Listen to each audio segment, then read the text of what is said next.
ইবলিস তার সিংহাসন গেড়েছে সাগরের উপরে। ইবলিসের সিংহাসন কিসের উপরে? বিশাল বড় সাগর আর মহাসাগরের উপরে ইবলিস শয়তান তার সিংহাসন নিয়ে বসা। প্রতিদিন সকালবেলায় শয়তানগুলোরে মানব রাজ্যে পাঠিয়ে দেয়, যা তোরা মানব রাজ্যে চলে যা, যে মানুষকে ওয়াসওয়াসা দেয়, ওয়াসওয়াসা দিয়ে খারাপ কাজ করা। সারাদিন খারাপ কাজ করার পরে কি কি ওয়াসওয়াসা দিল, কি কি খারাপ কাজ মানুষের মধ্যে ঘটালো, সন্ধ্যাবেলায় সব শয়তান এসে ইবলিসকে বয়ান শোনায়। সন্ধ্যাবেলায় শয়তানগুলো এসে বলে, আমি এক লোককে দিয়ে মিথ্যা কথা বলিয়েছি। আরেক শয়তান বলে, আমি নামাজ কাজা করিয়েছি এক আল্লাহর বান্দাকে দিয়ে। আরেকজন বলে, আমি ওজনে কম দিয়েছি। আরেকজন বলে, আমি সুদের ব্যবসার মধ্যে টাকা লাগানোর ব্যবস্থা করে দিয়েছি। এক একজন এক একটা ওয়াসওয়াসা দিয়ে আল্লাহর মুমিন বান্দাদেরকে ধোঁকা দিয়েছে। এগুলোর ফিরিস্তি এসে সব শয়তানেরা ইবলিসকে শোনায়, কিন্তু কোনো কথাতে ইবলিসের মন ভরে না। কোন শয়তান এসে বলে, আমি তো এমন মদের আড্ডাখানায় নিয়ে গেছি আল্লাহর বান্দাদেরকে, এগুলো নামাজই পড়ে নাই, খালি মদ খেয়েছে। আবার কিছু শয়তান এসে বলে, আমি ক্যাসিনোতে নিয়ে গেছি, ওখানে খালি জুয়া খেলছে। আবার কিছু শয়তান এসে বলে, আমি বাজারের মধ্যে ফরমালিনের এই ওয়াসওয়াসা ঢুকাই দিছি। একটার পর একটা শয়তানি ফিরিস্তি তারা ইবলিসকে শোনায়, কিন্তু কোনো কাজই ইবলিসের মন ভরাতে পারে না। একজন এসে বলে, আনা মা তারাকতুহু বাইনার রাজুলি ওয়া ইমরাআতিহি হাত্তা ফাররাকতু, আমি একজন ইমানদার নারী পুরুষের মধ্যে ঝগড়া লাগাইয়া ওই ঝগড়া বাড়াতে বাড়াতে বাড়াতে বাড়াতে তালাক পর্যন্ত নিয়ে গেছে। নাউজুবিল্লাহ পড়বেন না? শয়তান এবার তার উপর খুশি হয়ে যায়। সব শয়তানগুলোকে ঠেলে ইবলিস এই শয়তানকে কাঁধে তুলে নাচতে শুরু করে দেয়। কারণ মুমিন বান্দার সংসার যদি ভেঙে যায় শয়তান খুশি হয়ে যায়, আর মুমিন বান্দার সংসার টিকে থাকলে খুশি হয়ে যায় কে? এজন্য নীলফামারীর ভাইয়েরা, ঝগড়া করা যাবে না। দাম্পত্য জীবনকে সুখী করতে চাইলে ঝগড়াকে আমরা নো বলে দিব। ঝগড়া অনেক সময় হবে, কিন্তু এটাকে বাড়তে দেওয়া যাবে না, এটাকে আমরা স্পেস দিব না, ওইখানে থামায় দিতে হবে। রাজি আছেন তো সবাই? আল্লাহ রাসূল সাল্লাল্লাহু আলাইহি ওয়াসাল্লামের ফ্যামিলিতে ঝগড়া হতো। আম্মা জান আয়েশা রাদিয়াল্লাহু তাআলা আনহার সাথে আল্লাহ রাসূল সাল্লাল্লাহু আলাইহি ওয়াসাল্লামের ঝগড়া হতো, হাদিসে পাওয়া যায়। কিন্তু এগুলো ছিল মধুর ঝগড়া, সুন্দর ঝগড়া। সুবহানাল্লাহ পড়েন।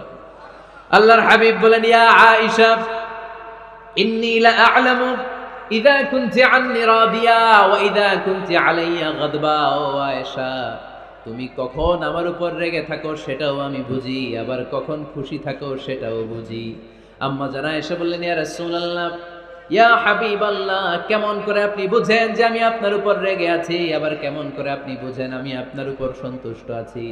বিশ্বনবী বললেন, আয়েশা, তুমি যখন আমার উপরে খুশি থাকো, আমার উপর যখন তুমি রাজি থাকো, তখন তুমি দোয়ার সময় এইভাবে দোয়া করো, ওয়া রব্বি মুহাম্মাদ, মুহাম্মাদের রব, আপনি আমাদের সব গুনাহগুলো মাফ করে দেন। আর যখন তুমি আমার উপর রেগে থাকো, তখন তুমি আমার নামটা মুখ দিয়ে উচ্চারণ করো না। ও আয়েশা, তখন তুমি দোয়ার সময় বলতে থাকো, ওয়া রব্বি ইব্রাহিম, ইব্রাহিমের রব, আপনি আমাদের সব গুনাহগুলো মাফ করে দেন। যখন তুমি খুশি তখন আমার নামটা মুখে নাও, যখন তুমি আমার উপর রেগে থাকো তখন তুমি আমার নামটা মুখে নিতে চাও না। আম্মা জান আয়েশা বললেন, ইয়া রাসূলুল্লাহ, ইয়া হাবিবাল্লাহ, মা আহজুরু ইল্লা ইসমাক, আমি শুধু আমার মুখ থেকে আপনার নামটারে সরায় রাখি, আমার হৃদয় থেকে কোনোদিন আপনারে সরাতে পারি না। মা আহজুরু ইল্লা ইসমাক, নবী হে, আমি তো শুধু মুখ থেকে আপনার নামটারে বাদ দেই, আমার হৃদয় থেকে তো আপনারে বাদ দিতে পারি না। আমার হৃদয় পুরোটা জুড়ে শুধু আপনি আর আপনি। চিল্লায় পড়েন আল্লাহু আকবার। তার মানে আম্মা জান আয়েশাও আল্লাহ রাসূল সাল্লাল্লাহু আলাইহি ওয়াসাল্লামের উপর রেগে থাকতেন মাঝে মাঝে। বিশ্বনবী মাঝে মাঝে রাগ করতেন। একবার খুব বেশি রাগারাগি হয়ে গেল, অনেক ঝগড়া হয়ে গেল। এবার আল্লাহ রাসূল সাল্লাল্লাহু আলাইহি ওয়াসাল্লাম খেয়াল করলেন না, এত ঝগড়া তো করা ঠিক হবে না। তখন আল্লাহর হাবিব সাল্লাল্লাহু আলাইহি ওয়াসাল্লাম বললেন, আয়েশা, চলো মিটমাট করি। কি করি? হ্যাঁ, মিউচুয়াল করি না, মিটমাট। এই যে ঝগড়া লাগলে আবার যে মিলায় দেয়, এটা কি বলেন আপনারা নীলফামারীতে? মিটমাট। আল্লাহর হাবিব সাল্লাল্লাহু আলাইহি ওয়াসাল্লাম বলেন, আয়েশা, চলো আমরা মিটমাট করি, আমরা আর ঝগড়া না করি। আম্মা জান আয়েশা বললেন, ঠিক আছে, চলেন মিটমাট করি। বিষ্ণু বললেন, ঠিক আছে, একজনকে নিয়ে আসি যে দুজনের মাঝে মিটমাট করাই দিবে। কারে নিয়ে আসবে? ওমরে ফারুককে নিয়ে আসি। আম্মা জান আয়েশা বলে, না, ওমরও গলিদ, ওমরের মেজাজ গরম, আমার ভয় লাগে। সুবহানাল্লাহ পড়বেন না? বিষ্ণু বললেন, তাহলে তোমার আব্বারে নিয়ে আসি। কই, নিয়ে আসেন, আব্বারে খুব ভাল লাগে। বিশ্বনবী বললেন, ঠিক আছে, তোমার কথাই রইলো, ওমরকে ডাকবো না, তোমার আব্বা আবু বকরকে নিয়ে আসবো। বিশ্বনবী মিটমাট করার জন্য সাইয়েদনা আবু বকর রাদিয়াল্লাহু তাআলা আনহুকে ডেকে নিয়ে আসলেন। সাইয়েদনা আবু বকর রাদিয়াল্লাহু তাআলা আনহু ঘরে ঢুকলেন। বিশ্বনবী বললেন, আয়েশা, আমার আর তোমার মাঝে কি নিয়ে ঝগড়া হয়েছে? কথাটা কি তুমি বলবা নাকি আমি বলবো? আম্মা জান আয়েশা বলেন, আপনিই বলেন, তবে মিথ্যা বললেন না, যা ঘটছে ওইটাই বললেন। ওয়ালা তাকুলিল্লা হাক্কান, যেটা সত্য ওইটাই বলবেন, অন্য কিছু বলবেন না। আবু বকর রাদিয়াল্লাহু তাআলা আনহু তো শুনে রেগে মেগে আগুন। কি এত বড় সাহস, বিশ্বনবীর সামনে দাঁড়িয়ে তুমি এভাবে কথা বলো? এই আদব শিক্ষা দিয়েছি তোমাকে আমি। রেগে গেলেন। বিশ্বনবী কি সত্য ছাড়া মিথ্যা কিছু বলবেন? রেগে মেগে চিৎকার করে মেয়ের গালের মধ্যে দিলেন এক চপেটাঘাত। এক থাপ্পড় খেয়ে আম্মা জান আয়েশা উল্টায় পড়লেন। আবার মারার জন্য সাইয়েদনা আবু বকর রাগে গড়গড় করছিলেন, মেয়েরে আবার মারার জন্য উদ্যত হলেন। বিশ্বনবী অবস্থা ভয়ঙ্কর দেখে সাইয়েদনা আবু বকরের সামনে দুই হাত মেলে এইভাবে দাঁড়িয়ে গেলেন। বিশ্বনবীকে যখন আবু বকর রাদিয়াল্লাহু তাআলা আনহু দাঁড়াতে দেখলেন, সাইয়েদনা আবু বকর মুহূর্তের মধ্যে থেমে গেলেন। সুবহানাল্লাহ পড়ুন। সাইয়েদনা আবু বকর রাদিয়াল্লাহু তাআলা আনহু ঘর থেকে বের হয়ে গেলেন। এবার বিশ্বনবী আম্মা জান আয়েশার কাছে যেয়ে বলেন, ও আয়েশা, দেখো আমি তোমার মাইর থেকে বাঁচাইলাম। আমি না থাকলে তোমার বাবা তোমার আসে শেষ করে ফেলতো, ঠিক কি না?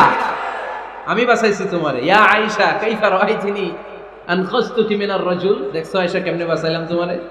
আজকে আমি না থাকলে এমন পিট্টি দিত তোমার বাবা, একেবারে খবর হয়ে যেত। আম্মা জান আয়েশা লজ্জায় পড়ে গেলেন, হেসে দিলেন। বিশ্বনবীও হেসে দিলেন। সুবহানাল্লাহ পড়েন।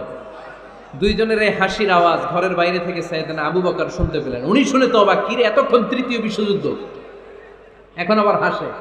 ঘরে ঢুকলেন। ঘরে ঢুকার পরে আবু বকর রাদিয়াল্লাহু তাআলা আনহু বিশ্বনবীকে বলেন, ইয়া রাসূলুল্লাহ, আশরিকানি ফি সিলমিকুমা কামা আশরাকতুমানি ফি হারবিকুমা। হে আল্লাহর রাসূল,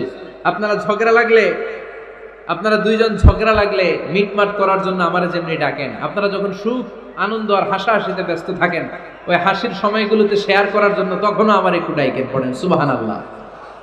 ও নবী, শুধু ঝগড়ার সময় ডাইকেন না, শুধু মিলায় দেওয়ার জন্য ডাকবেন না।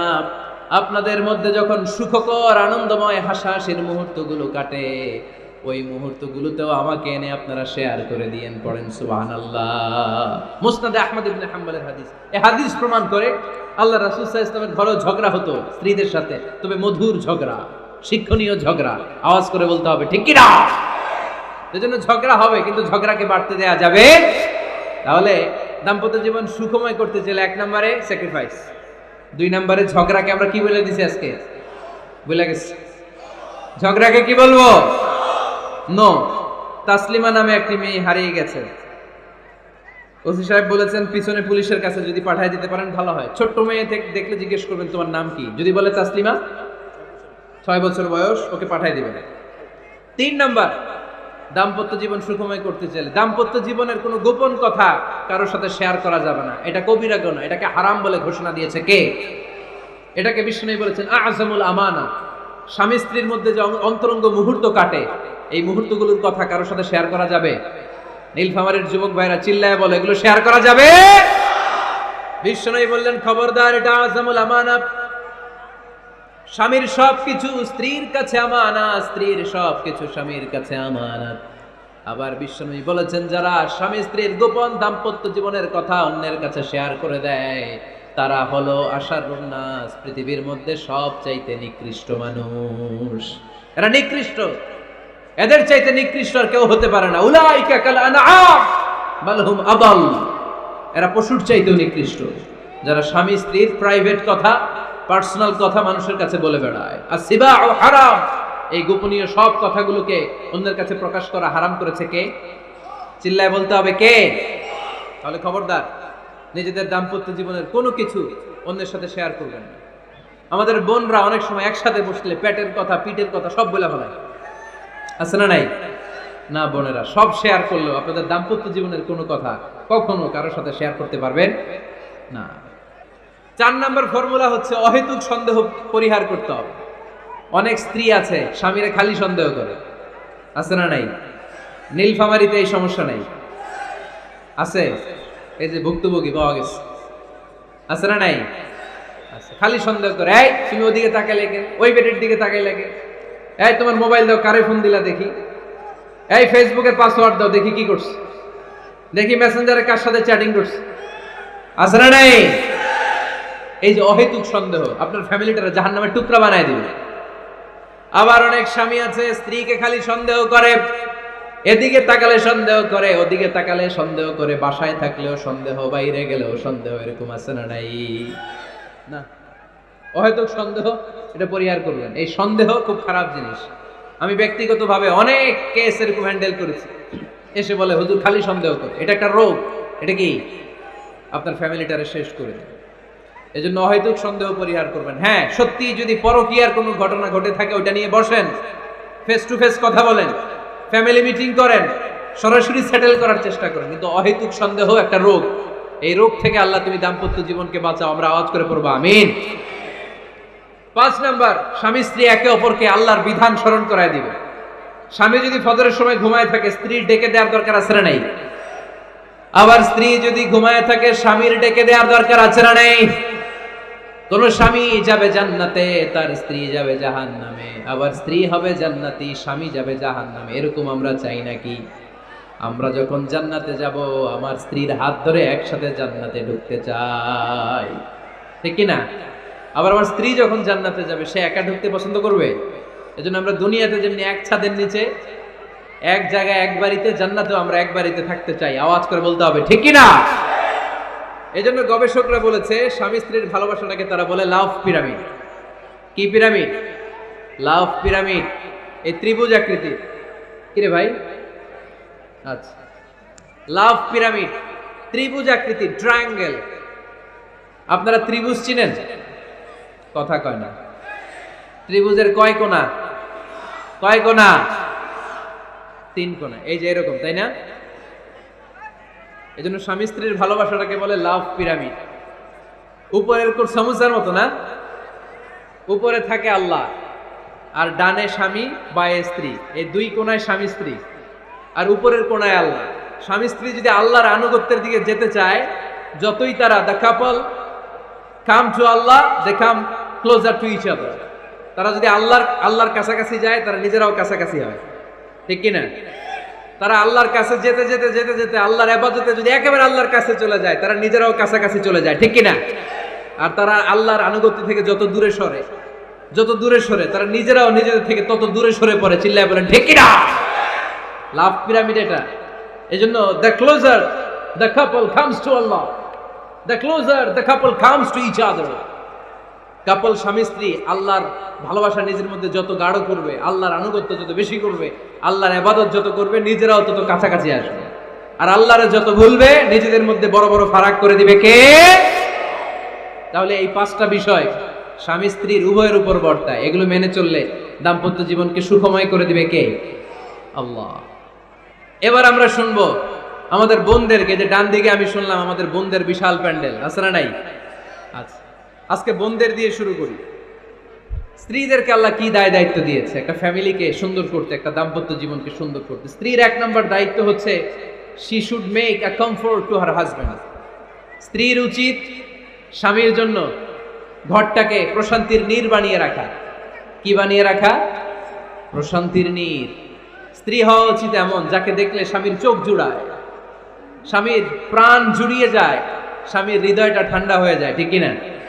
আর স্ত্রীর দিকে তাকালে যদি মেজাজ গরম হয়ে যায়, মেজাজ খিটখিটে হয়ে যায়, ঝামেলা আছে না নাই? ঝামেলা আছে।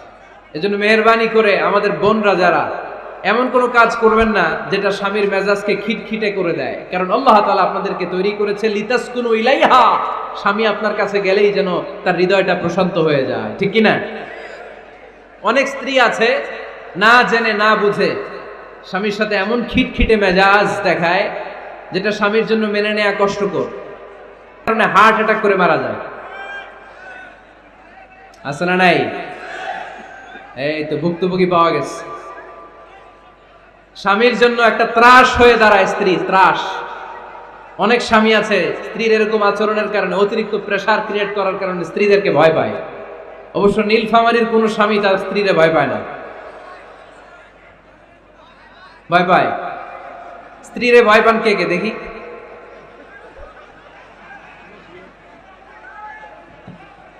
ভয় পান আপনারা? ভয় পান? হ্যাঁ, এক অফিসের বড় সাহেব তার স্ত্রীরা খুব ভয় পায়, প্রচন্ড ভয় পায়। তো সে মনে মনে ভাবলো, দেখি আমার অফিসের যারা স্টাফ আছে, ম্যানেজাররা আছে, এরা কতটুকু ভয় পায়, এরা ভয় পায় কিনা। তো একদিন সকালবেলা অফিসের সব স্টাফগুলোর একসাথে দাঁড় করায় বলতেছে, এই আপনারা যারা যারা আপনাদের স্ত্রীদেরকে ভয় পান তারা ডান দিকে যান, আর যারা স্ত্রীকে ভয় পান না এরা বাম দিকে যান। অফিসের সব কর্মচারী ডান দিকে চলে গেছে, সবাই ভয় পায়, একজন শুধু বাম দিকে। বাম দিকে কয়জন ভয় পায় না, আর যারা ভয় পায় এরা ডান দিকে সবাই। তো বড় সাহেব ভাবছে, আলহামদুলিল্লাহ আমার অফিসে একজন হইলেও বীর পুরুষ আছে। তো বীর পুরুষের কাছে যেয়ে বলে, ঘটনা কি, আপনি মোটেও ভয় পান না? কয়, স্যার প্রতিদিন অফিস করার জন্য যখন ঘর থেকে বের হয় আমার বউ আমারে বলে দেয়, খবরদার সবাই যেদিকে যায় তুমি কিন্তু ওইদিকে যাইবা না, সবাই যেদিকে যায় তুমি ওইদিকে গেলে খবর আছে। বড় সাহেবকে খবরদার, এটা তো আরো ডরায়, ঠিক কিনা? এজন্য বোনদেরকে বলবো, লিতাসকুনু ইলাইহা, এমন ভাবে আপনি আপনার স্বামীর সামনে নিজেকে প্রেজেন্ট করেন যাকে আপনাকে দেখলে আপনার স্বামীর চোখ জুড়িয়ে যায়, হৃদয়টা প্রশান্ত হয়ে যায়, আপনাকে দেখলেই আপনাকে ভালোবাসতে মনে চায়, ঠিক কিনা? এজন্য রব্বুল আলামিন বলেন, আমি নারীদেরকে তৈরি করেছি লিতাসকুনু ইলাইহা, যেন পুরুষেরা স্ত্রীদের সংস্পর্শ যখন পায় পুরুষদের হৃদয়টারে প্রশান্ত করে দেয় কে? রব্বুল আলামিন বলেছেন, খাদিজার জন্য জান্নাতে আমি এমন একটা ঘর বানিয়েছি যেই ঘরের মধ্যে কোনো বিশৃঙ্খলা নাই। খাদিজার জন্য জান্নাতে এমন একটা প্রাসাদ আমি বানিয়েছি যেই প্রাসাদের মধ্যে কোনো আওয়াজ নাই, কোনো কোলাহল নাই, কোনো বিশৃঙ্খলা নাই। কারণ খাদিজা আমার নবীকে এমন একটা ঘর উপহার দিয়েছে যেই ঘরের মধ্যে কোনো বিশৃঙ্খলা ছিল না, আওয়াজও ছিল না। পড়েন সুবহানাল্লাহ। আল্লাহ রাসূল যখন সারাদিন কাফেরদের মাঝে কোরআনের দাওয়াত দিতেন, কোলাহল মারামারি জীবনের ঝুঁকি নিয়ে মক্কার কুরাইশদের মাঝে যখন দাওয়াত দিতেন, সব বিশৃঙ্খলা ঝামেলা গোলমাল শেষ করে রাতের বেলায় যখন খাদিজার ঘরে বিশ্বনবী ঢুকতেন, বিশ্বনবীর হৃদয়টারে প্রশান্ত করে দিত কে? আম্মাজান খাদিজা বিশ্বনবী সাল্লাল্লাহু আলাইহি ওয়াসাল্লামের জন্য এমন ঘর উপহার দিয়েছেন যেই ঘরে বিশ্বনবী আসলে বিশ্বনবীর হৃদয়টা ঠান্ডা হয়ে যেত। সুবহানাল্লাহ পড়ে। অনেক স্ত্রী আছে, স্বামী ঘরে ঢুকলেই ঘরে আটা নাই, রুটি নাই, চাল নাই, ডাল নাই, এটা লাগবে ওইটা লাগবে, ওখানে যেতে হবে, একটার পর একটা ফিরিস্তি বলে বেড়ায়, আছে না নাই? না, এটা করবেন না। আপনার কি লাগবে এই সব দায় দায়িত্ব আল্লাহ তাআলা স্বামীকে দিয়েছে, স্বামীকে জানাবেন। তবে ধীরে সুস্থে স্বামীর জন্য ঘরটাকে এমন করে রাখতে হবে যেন ঘরে ঢুকলেই স্বামীর হৃদয়টারে প্রশান্ত করে দেয় কে? এজন্য স্ত্রীর প্রথম দায়িত্ব ঘরটারে প্রশান্তির নীড় বানানো। এখানে কি আবার কি এখানে মারামারি, দুই দল নাকি?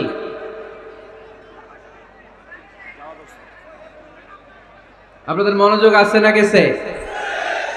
কষ্ট হচ্ছে? হ্যাঁ, অনেক রাত হয়ে গেছে তো, প্রায় 10:30। হ্যাঁ, তাকবীর পড়েন, লিল্লাহে তাকবীর। তো কিছু লোক ওঠা বসা শুরু করলেন কেন? হ্যাঁ, 1 নাম্বার, 2 নাম্বার, 3 নাম্বার নাই তো আবার? হ্যাঁ, 1 নাম্বার নাকি পেশাব করা, 2 নাম্বার নাকি টয়লেটে যাওয়া, 3 নাম্বার নাকি এইটা। বিড়ি খান আপনারা? বিড়ি আর সিগারেটের সাথে মুসলমানের সম্পর্ক আছে না। কোন মুসলমান সিগারেট খেতে পারে, বিড়ি টানতে পারে? কারণ এটা এমন একটা খাবার যে খাবার টয়লেটে ঢুকেও খাওয়া যায়। সিগারেট ছাড়া কোনো খাবার টয়লেটের ভেতরে খাওয়া যায়? কথা বলেন, খাওয়া যায়? এবং সিগারেট পৃথিবীর এমন খাবার যে খাবারের গায়ে এই খাবারের বদনাম লেখা থাকে, ঠিক কিনা? সিগারেট ছাড়া পৃথিবীর কোনো খাবারে ওই খাবারের বদনাম আছে? কথা বলেন। ধরেন আপনাদের নীলফামারীতে নতুন 1 প্যাকেট বিস্কিট বেরিয়েছে, যে বিস্কিটের গায়ে লেখা এই বিস্কিট খাওয়ার 1 ঘন্টার মধ্যে ডায়রিয়া শুরু হবে। ওটা খাইবেন কে? খাবেন আপনারা? কি বলবেন দোকানদারে, তোর বিস্কিট তুই খা, তোর ডায়রিয়া হোক, ঠিক কিনা? কিন্তু সিগারেটের গায়ে কিন্তু লেখা থাকে স্মোকিং কজেস ক্যান্সার, ধূমপান স্বাস্থ্যের জন্য ক্ষতিকর, ধূমপান কর্কট রোগের কারণ, ধূমপান করলে এটা বিষপানের শামিল। এই সিগারেট এটা তৈরি হয় তামাক পাতা থেকে, টোবাকো প্ল্যান্টস, এই তামাক পাতা চাষ হয় নাকি নীলফামারীতে? হ্যাঁ, বাংলাদেশে সবচেয়ে বেশি নীলফামারীর কোন থানায়? সদরে, শহর অঞ্চলে? আচ্ছা, এই তামাক পাতার চারদিকে বেড়া দেয়া লাগে না, জানেন? কারণ ছাগলেও মুখ দেয় না। তো যেটা ছাগলে খায় না ওটা মানুষ খেতে পারে? আওয়াজ করে বলেন। তাহলে ঝগড়ারে যেমনি আজকে আমরা নো বলে দিলাম, এই সিগারেট, এই মাদক, এগুলাকেও আজকের প্রোগ্রাম থেকে আমরা নো বলে দিব। পারা যাবে? মাদককে আমরা নো বলে দিলাম। আওয়াজ করে বলেন, মাদক আর সিগারেটকে কি বললাম? নো। আল্লাহ তুমি বোঝার তৌফিক দান করো, আমরা পড়ি আমিন। একটা সুখী দাম্পত্য জীবনের জন্য স্ত্রীর 2 নাম্বার দায়িত্ব হচ্ছে স্বামীকে ইন্সপায়ার করা, স্বামীকে সাহস জোগানো, পিছন থেকে ড্রাইভিং পুশের মতো কাজ করা। কারণ স্বামীকে যখন স্ত্রী সাহস যোগায়, স্বামীর সাহস বেড়ে যায়, ঠিক কি না? আল্লাহর হাবিব সাল্লাল্লাহু আলাইহি ওয়াসাল্লামের কাছে কোরআনের আয়াত নাযিল হলো, ইকরা বিসমি রাব্বিকাল্লাযী খালাক, খালাকাল ইনসানা মিন আলাক, ইকরা ওয়া রাব্বুকাল আকরাম, আল্লাযী আল্লামা বিল কলম, আল্লামাল ইনসানা মা লাম ইয়ালাম। পড়েন আল্লাহু আকবার। সূরাতুল আলাকের 5 আয়াত হেরা গুহায় যখন নাজিল হয়ে গেল, বিশ্বনবী সাইয়েদনা জিবরাইলকে নিজ আকৃতিতে দেখলেন, পা থেকে মাথা পর্যন্ত দেখে বিশ্বনবী ভয় পেয়ে গেলেন। বিশ্বনবী সাল্লাল্লাহু আলাইহি ওয়াসাল্লাম জীবনে 2 বার সাইয়েদনা জিবরাইল আলাইহিস সালামকে ওনার আসল আকৃতিতে দেখেছিল। আওয়াজ করে বলতে হবে, কয়বার? এক হচ্ছে মেরাজ রজনীতে সিদরাতুল মুনতাহায়, 2 হচ্ছে প্রথম যখন কোরআনের আয়াত নাজিল হয়, বিষ্ণু সাল্লাল্লাহু আলাইহি ওয়াসাল্লাম দেখলেন বিশাল একজন ব্যক্তি, পাটা হচ্ছে হেরা গুহায় আর মাথাটা হচ্ছে আকাশের উপরে। এই বিশাল একটা লোক, সে কোরআনের 5 আয়াত নিয়ে এসেছে সূরাতুল আলাক, আর বলতে শুরু করেছে, ইয়া মুহাম্মদ ইকরা, আপনি পড়ুন, আপনি পড়ুন, আপনি পড়ুন। 3 বার পড়ার আদেশ করার পরে বিষ্ণু সাল্লাল্লাহু আলাইহি ওয়াসাল্লাম পড়তে আরম্ভ করলেন, ইকরা বিসমি রাব্বিকাল্লাযী খালাক, খালাকাল ইনসানা মিন আলাক, ইকরা ওয়া রাব্বুকাল আকরাম, আল্লাযী আল্লামা বিল কলম, আল্লামাল ইনসানা মা লাম ইয়ালাম। বিষ্ণু সাল্লাল্লাহু আলাইহি ওয়াসাল্লাম পড়তে আরম্ভ করলেন। প্রথম কোরআনের আয়াত যখন নাজিল হয়ে গেল, বিষ্ণু সাল্লাল্লাহু আলাইহি ওয়াসাল্লাম ভয় পেয়ে গেলেন। হাত নাড়াচ্ছেন কেন আপনারা? হ্যাঁ, কি স্ক্রিনে দেখা যায়? আহারে কি আনন্দ, আকাশে বাতাসে সবাই খুশির ঠেলায়, খুশিতে আনন্দে ঠেলায় না? আল্লাহর হাবিব সাল্লাল্লাহু আলাইহি ওয়াসাল্লাম ভয় পেয়ে গেলেন। আপনাদের মনোযোগ তো নাই মনে হচ্ছে, তা হাত নাড়াচ্ছেন কেন? এদিকে তাকান। খরগোশের কানের মতো কান দুইটারে খাড়া করা। কোরআনের আয়াত যখন নাজিল হলো, আল্লাহ রাসূল সাল্লাল্লাহু আলাইহি ওয়াসাল্লাম ভয় পেয়ে গেলেন। বিষ্ণু সাল্লাল্লাহু আলাইহি ওয়াসাল্লামের হৃদয় কাঁপতে আরম্ভ করলো। কোরআনের 5 আয়াত নিয়ে হেরা গুহা থেকে বিশ্বনবী আম্মা জান খাদিজাতুল কুবরা রাদিয়াল্লাহু তাআলা আনহার কাছে চলে আসলেন। এসে ডেকে বললেন, খাদিজা জাম্মিলুনি জাম্মিলুনি, কম্বল দিয়ে তুমি আমারে চাপা দাও, আমার ভয় লাগছে, মনে হয় আমি বাঁচবো না। আম্মা জান খাদিজা বললেন, কি হয়েছে আপনার? বিশ্বনবী বললেন, বিশাল বড় একটা লোক কোরআনের 5 আয়াত নিয়ে এসেছে। ওই লোকের পা হেরা গুহার মধ্যে, মাথাটা আকাশের উপরে, এত বিশাল সত্তা, বিশাল কোন মানুষ জীবনে আমি দেখি নাই। এসে সে পরিচয় দিয়েছে সে নাকি জিবরাইল ফেরেশতা।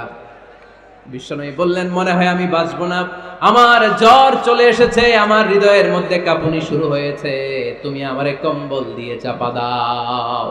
আম্মা জান খাদিজা বললেন, ও নবী ভয় পাবেন না, আমার আল্লাহ কোনোদিন আপনারে অপমান করবেন না। সুবহানাল্লাহ পড়েন। ওয়াল্লাহি ওয়াল্লাহি লা ইউখজিকাল্লাহু আবাদা।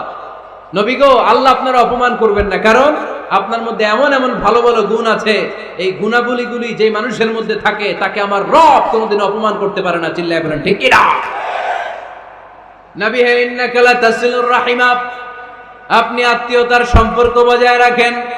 ও নবী, তাসদুকুল হাদিসা, সব সময় আপনি সত্য কথা বলেন। ওয়া তাহমিলুল কাল্লা, আপনি মানুষের বোঝা টেনে দেন।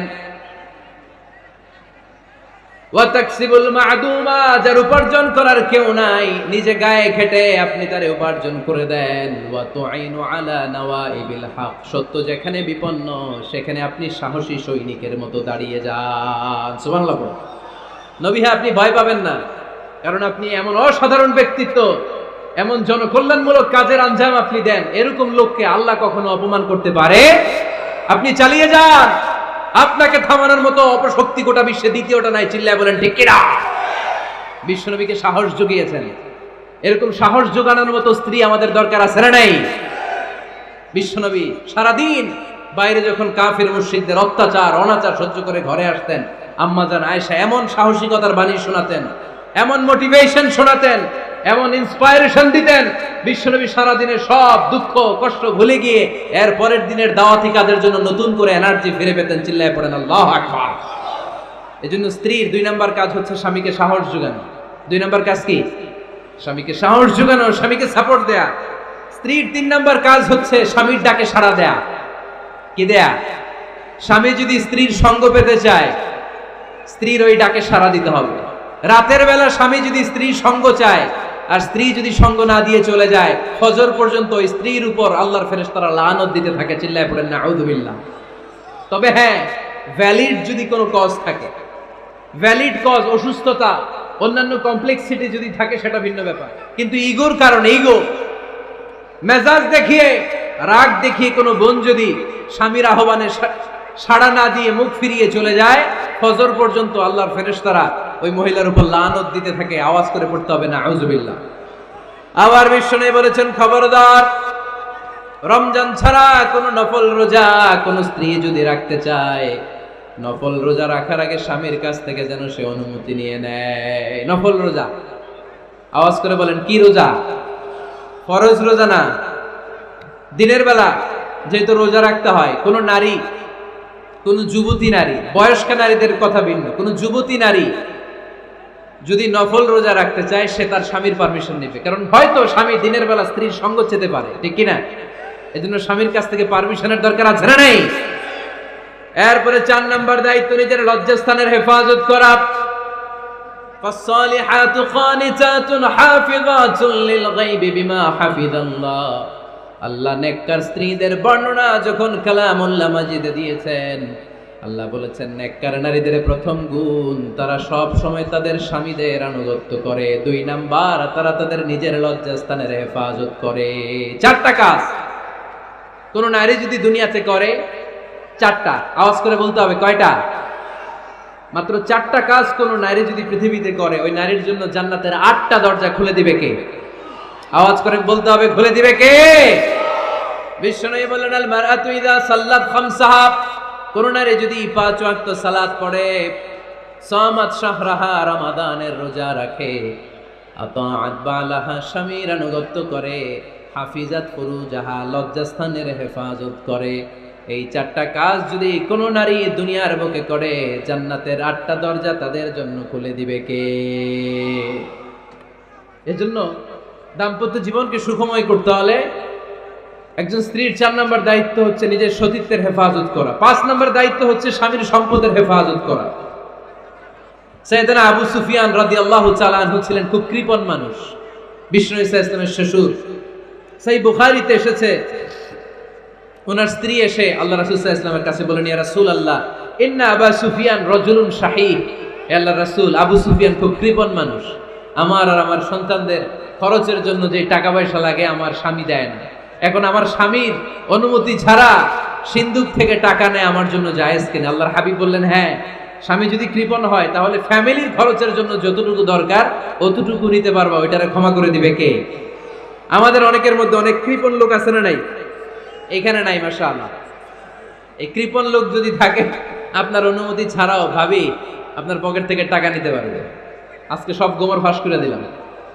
কৃপণ যারা, তাদের পারমিশন ছাড়া পকেট থেকে, আলমারি থেকে টাকা নিয়ে যতটুকু দরকার ফ্যামিলির ততটুকু খরচ করা যাবে, অতিরিক্ত খরচ করা যাবে না। 6 নাম্বার দায়িত্ব হচ্ছে ছেলে মেয়েদেরকে দেখাশোনা করা, ছেলে মেয়েদেরকে বুকের দুধ খাওয়ানো। অনেক মা আছে ছেলে মেয়েদেরকে বুকের দুধ খাওয়াতে চায় না, আছে না নাই? হ্যাঁ, ডানু খাওয়ায়, ডানু। আর কি খাওয়ায়? হ্যাঁ, মিল্ক ভিটা, আর নিডো, নেসলে, সেরেলাক, আর হ্যাঁ বায়োমিল্ক। মাশাআল্লাহ, অনেক নাম জানেন তো আপনারা। তো মেডিকেয়ার, তো এই বুকের দুধ খাওয়াতে চায় না অনেক মায়েরা। মায়েরা যারা আছেন প্যান্ডেলে, আপনার বুকের দুধের মধ্যে বাচ্চাদের জন্য আল্লাহ রাব্বুল আলামিন ন্যাচারাল ভ্যাকসিন দিয়ে দিয়েছেন। চিল্লায় পড়েন সুবহানাল্লাহ। ন্যাচারাল, প্রাকৃতিক টিকা, বাচ্চার জীবনের প্রথম টিকাটা, সন্তানের জীবনের নবজাতক শিশুর প্রথম টিকাটা আল্লাহ তাআলা মায়ের বুকের শাল দুধের ভেতরে দিয়ে দিয়েছেন। সুবহানাল্লাহ পড়েন। টিকাগুলো তো বাজার থেকে কিনতে হয়, প্রথম টিকাটা আল্লাহ ফ্রি দিয়ে দিয়েছে। সুবহানাল্লাহ পড়বেন না? এজন্য রাব্বুল আলামিন বলেন, ওয়াল ওয়ালিদাতু ইউরদি'না আওলাদাহুন্না হাওলাইনি কামিলাইনি লিমান আরাদা আন ইউতিম্মার রাদাআ। দুনিয়ার প্রতিটা মায়ের উচিত টানা 2 বছর তাদের সন্তান সন্ততিদেরকে দুধ খাওয়ানো। কয় বছর? আওয়াজ করে বলতে হবে, কয় বছর? মায়ের বুকের দুধ যে ছেলেগুলো খায় না, এদের ব্রেনের গ্রোথ হয় না। এগুলো হয় বলদা নাম্বার 1। কি হয়? বলদা নাম্বার 1। ফার্মের মুরগির মতো এগুলা। ফার্মের মুরগি দেখছেন? হ্যাঁ, ফার্মের মুরগি দেখবেন যে দোকানে যখন কিনতে যাবেন, এটারে নিয়ে যেখানে ওজন করে ওইখানে বসা রাখলে ওইখানেই বসে থাকে, আধা ঘন্টায় উঠবে না, এটা বসেই থাকে। আর গ্রামের মুরগি দেখছেন, দেশি মুরগি, ধরতে পারবেন এটারে? খবর আছে, ঘাম ছুটায় ছাড়বে। তো মায়ের বুকের দুধ যেগুলা খায় এগুলো দেশি মুরগির মতো, আর এই নিডু খায় যেগুলো, এগুলো 1 নাম্বার বলদা হয়, আর ফার্মের মুরগির মতো হয়। ঠিক কিনা? উদাহরণটা দিলাম এই জন্য, আপনার সন্তানের ভবিষ্যতের কথা বোঝানোর জন্য উদাহরণটা দিয়েছে। বুকের দুধ খাওয়াবেন, এর মধ্যে আল্লাহ তাআলা এমন নিউট্রিশন, পুষ্টি গুণ দিয়ে মায়ের বুকের দুধকে আল্লাহ তাআলা সমৃদ্ধ করেছে। বাচ্চার ব্রেইনের গ্রোথ হয়, বাচ্চার হাড্ডিগুলো খুব শক্ত হয়, সে ইনফিরিয়রিটি কমপ্লেক্সে ভোগে না, হীনমন্যতায় ভোগে না। জীবনের যেখানেই যাবে সেখানেই সে হবে সফল। চিল্লায় বলেন ঠিক কিনা?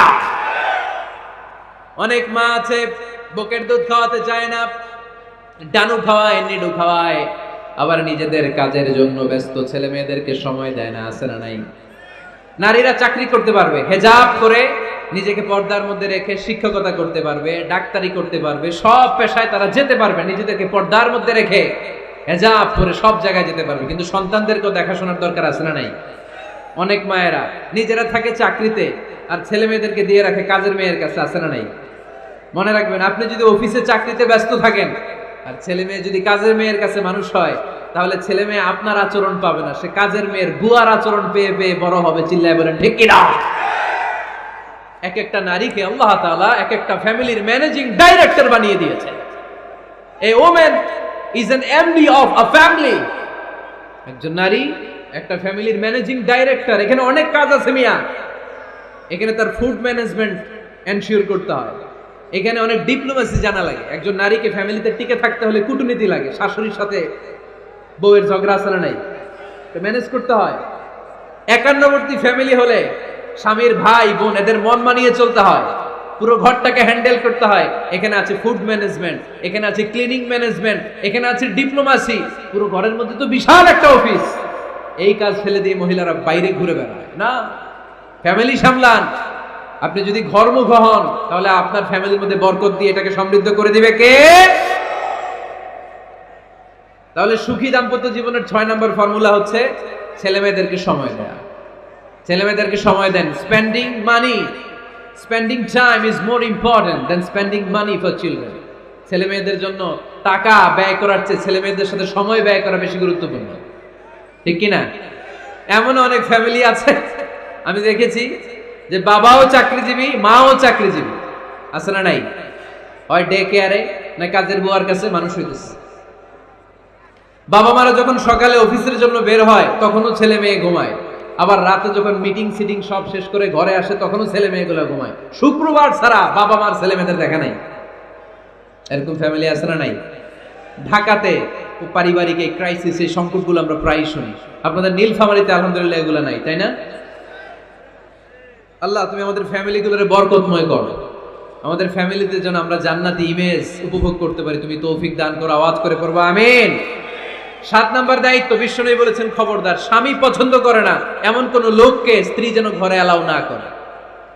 স্বামী পছন্দ করে না এমন কোন লোককে আপনার স্ত্রী ঘরে অ্যালাউ করতে পারবে?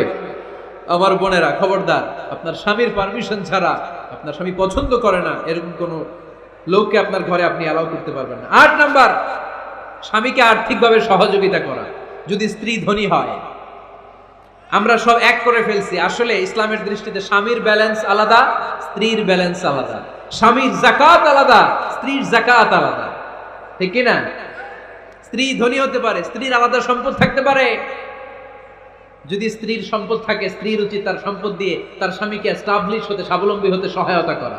যদিও এটা আল্লাহ তাআলা আবশ্যক করে দেন নাই, কারণ আর্থিক ফিনান্সিয়াল সব কাজগুলোকে স্বামীর উপরে ফরজ করেছে কে? ফিনান্সিয়ালি 1 টাকা খরচ করা, 1 টাকার দায়ভার নেওয়া কোন স্ত্রীর উপরে আল্লাহ আবশ্যক করে নাই। তারপরেও স্ত্রী যদি ধনী হয়, স্ত্রীর যদি জায়গা জমি থাকে, সম্পদ থাকে, তাহলে স্ত্রীর উচিত তার স্বামীকে স্বাবলম্বী হতে সহযোগিতা করা, ঠিক কিনা? আমরা মডেল হিসেবে আম্মা জান খাদিজা রাদিয়াল্লাহু তাআলা আনহার জীবনের দিকে যদি তাকাই, তাহলে দেখব উনি অনেক মহিয়সী, গরিয়সী একজন ব্যবসায়ী নারী ছিলেন। আম্মা জান খাদিজা রাদিয়াল্লাহু তাআলা আনহা ওনার ব্যবসায় স্টাফ হয়ে বিশ্বনবী ওনার সাথে পরিচিত হলেন। বিশ্বনবী আমানতদারিতায় মগ্ন হয়ে আম্মাজান খাদিজা বিশ্বনবীর বিয়ের প্রস্তাব দিলেন। আম্মাজান খাদিজা রাদিয়াল্লাহু তাআলা আনহার সাথে বিশ্বনবীর যখন বিয়ে হয়ে যায়, বিয়ের পরে আম্মাজান খাদিজা বলেন, ও বিশ্বনবী, আমার যত সম্পদ আছে, আমার ব্যবসায়ের যত মালামাল আছে, যত সম্পদ আছে, সব আমি আপনার পায়ের সামনে এনে রেখে দিলাম। আপনি দিয়ে দিলাম, সব সম্পদ আপনারা আমি দিয়ে দিলাম। আপনি ইচ্ছে মতো মানুষকে দান করতে পারেন, খরচ করতে পারেন, দাওয়াতি কাজে, মুসলিমদেরকে আজাদ করার কাজে আপনি ব্যয় করতে পারেন। আওয়াজ করে পড়েন আল্লাহু আকবার। আম্মাজান খাদিজাকে যদি আমরা মডেল হিসেবে ধরি, তাহলে প্রতিটা বোনের উচিত তাদের যদি অর্থকড়ি থাকে, সম্পদ থাকে, স্বামীকে স্বাবলম্বী হতে ওই সম্পদ দিয়ে সাহায্য করার দরকার আছে না নাই? কথা বলেন না কেন? 9 নাম্বার, স্ত্রীর দায়িত্ব দাম্পত্য জীবনকে সুখময় করতে নিজেকে স্বামীর সামনে বিউটিফাই করে উপস্থাপন করা। ওই যে কয় ঠিক আসছে, নিজেদের পক্ষে আসলেই ঠিক। নিজেকে বিউটিফাই করে, মেকআপ করে স্বামীর সামনে উপস্থাপন করা।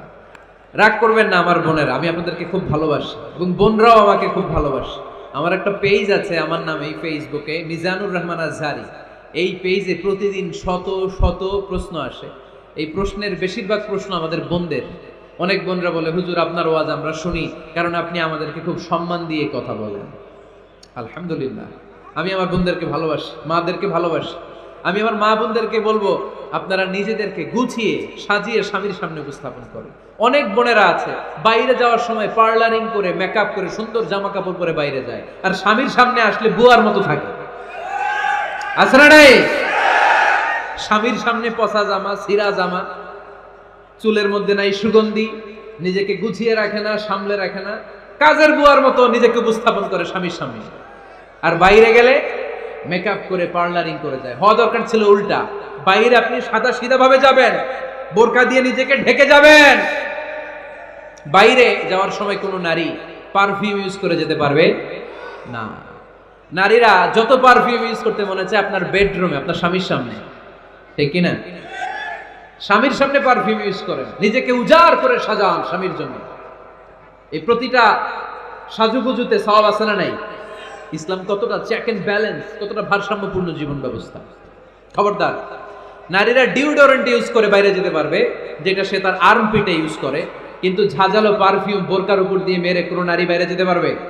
কথা বলেন। সুনানে নাসাইর হাদিস, আল্লাহর হাবিব বলেন, আইয়ুমা ইমরাআতিন ইস্তা'তারাত নাফসাহা ফামাররাত আলা কওমিন লিয়াজিদু রিহাহা ফাহিয়া জানিয়া। কোন নারী যদি তার জামার উপর দিয়ে পারফিউম মেখে পুরুষ লোকের দৃষ্টি আকর্ষণের জন্য ঘরের বাইরে বের হয়, যতটা পুরুষ তার চেহারার দিকে লোলুপ দৃষ্টি নিয়ে তাকাবে, ততটা পুরুষের সাথে জিনার গুনাহ মহিলার আমলনামায় তুলে দিবে কে? পারফিউম মেখে যদি কোনো নারী বের হয় এই উদ্দেশ্যে যে ছেলেরা আমাদের প্রতি আকৃষ্ট হবে, যতটা ছেলে তার দিকে তাকাবে, প্রত্যেকটা ছেলের সাথে জিনার গুনাহ আল্লাহ তাআলা এমনি তার আমলনামায় তুলে দিবে। নাউজুবিল্লাহ পড়েন। এজন্য খবরদার, নিজেকে সাজিয়ে গুজিয়ে স্বামীর সামনে উপস্থাপন করুন, সাজিয়ে গুজিয়ে। অনেক স্ত্রীরা আছে ড্রাইভারের সাথে কথা বলার সময় মিষ্টি হাসি দিয়ে কথা বলে। বাজারে শপিং করতে গেলে আসসালামু আলাইকুম ভাই কেমন আছেন, কি সুন্দর আসসালামু আলাইকুম। স্বামীর সামনে আসলে আর এই মিষ্টি কথাটা নাই, আসলে নাই। বাইরে তোমার চিকন গলায় কিসের আসসালামু আলাইকুম, হ্যাঁ না, বাইরে আপনি আসসালামু আলাইকুম দিতে যাবেন না, ঝটপট করে কর্কশ ভাষায় কথা বলে শেষ। কেউ ফোন দিয়েছে, হ্যালো কে, স্বামীকে চায়, উনি বাসায় নাই, কাট।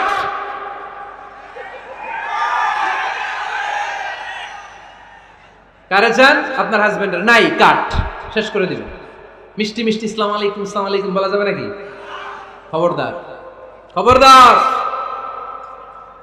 বাজার করতে গেলে কি মিষ্টি হাসি, দোকানে গেলে কি মিষ্টি আলাপ, ড্রাইভারের সাথে কি সুন্দর কথা, সিএনজি ওয়ালার সাথে কি সুন্দর আলাপ, আর ঘরে আসলে এই চেহারাটা এরকম করে রাখে, আছে না নাই? ঘরে আসলেই স্বামীর সাথে খিটখিটে মেজাজ, না বলে উল্টো করে ফেলছেন আপনি। বরং স্বামী ছাড়া অন্যদের সাথে কথা শর্টকাটে সারবেন, যাতে কোনো ফিতনা চলে না আসে। চিল্লায় বলেন ঠিক কিনা? আর নিজেকে স্বামীর জন্য উজাড় করে সাজান, পার্লারিং করেন, বিউটিফিকেশন করেন, মেকআপ করেন, বেডরুমে পারফিউম মাখেন, নিজেকে উজাড় করে স্বামীর জন্য সাজান। সওয়াব দিয়ে আপনার আমলনামাটারে পূর্ণ করে দিবে কে? বিশ্বনবী যখন সফরে যেতেন, সফর থেকে ফিরে আসার সময় ডিরেক্টলি স্ত্রীর ঘরে যেতেন না। বিশ্বনবী একজনকে ঘরে পাঠিয়ে দিতেন, মদিনা রূপকণ্ঠে কিছু সময় অপেক্ষা করতেন, আর বলতেন আজকে আমি আয়েশার ঘরে যাব, আয়েশারে যে বলো আমি এসেছি, কয়েক ঘন্টা পরে আয়েশার ঘরে আমি ঢুকবো। সুবহানাল্লাহ পড়েন। স্ত্রীকে সময় দিতেন, কারণ স্ত্রী হয়তো কাজ করে, ঘর গুছায়, ঘেমে থাকতে পারে, তাকে নিজেকে গুছানোর জন্য সময়ের দরকার আছে না নাই?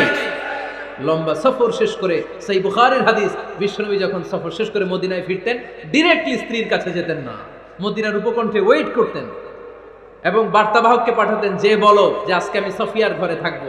সফিয়াকে সময় দিতেন 2-1 ঘন্টা, যাতে নিজেকে সাজিয়ে নিতে পারে। সুবহানাল্লাহ পড়ো। এজন্য প্রতিটা স্ত্রীর উচিত, আমার মা বোনেরা যারা আপনার মহিলা প্যান্ডেল থেকে শুনছেন, নিজেকে উজাড় করে স্বামীর জন্য সাজান। আপনার সাজুগুজু টাকা দামের জামদানি শাড়ি কিনছে, আমারও একটা দিবা।